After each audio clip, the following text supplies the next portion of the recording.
ijarachi qola aytganlar. Bugun pulni olib borib bermasang chiqarib yuboraman deganlar. Olmaydi nechi pul ekan bola? 20 ming so'm amaki, shirin olib ol. Uyimizni olib chiqib sotaman. O'zinglarni olmaylarmi? Ha, Isming nima? Kamron Komron, yoshing nechida? 9da. Komron, nega maktabga bormading? Amaki, oyim kasallar, yotib qolganlar. Ustiga ijarada turamiz.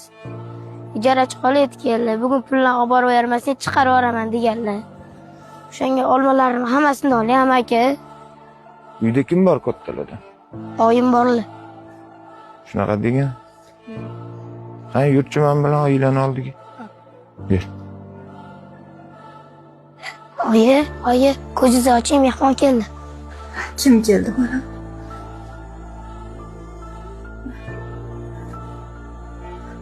Ye? Zamira sanmisan? Assalomu alaykum. Va alaykum assalom. Amaki, oyimni taniysizmi? Albatta taniyman. Biz oyim bilan bitta sinfda o'qiganmiz. To'g'rimi Zamira? Ha, shunaqa. Bu sani o'g'ling ekandi. Qop-qotli yigit bo'lib qopti. Ha, shunaqa. Baxtimga omon bo'lsin. Nima bo'ldi senga? Mazing yo'qmi? Ha, yaqinda buyragimni operatsiya qilishgandi. Shunga yotib qoldim. Ijara pulini ham topa olmay qoldim. Hayotingni sindoshlardan eshitgandek bo'luvdim. Ota-onam, erim o'tganlaridan keyin yordam beradigan hech kimim qolmadi. Yaxshi ham shu o'g'lim bor ekan.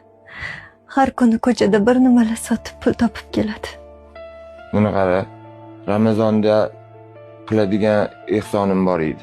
Shuni kimga qilsam ekan deb o'ylab yuruvdim. Bizani 2 xonali qo'shimcha uyimiz bor. Shu buguna o'g'lim bilan o'sha uyga ko'chib o'tasizlar.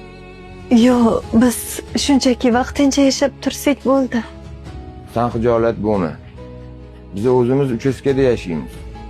Bugun kelining bilan ro'zg'or qilib, o'g'lim bilan seni shu uyga ko'chib o'tkazamiz. Xo'sh, nima deding, Kamron? Rahmat amaki.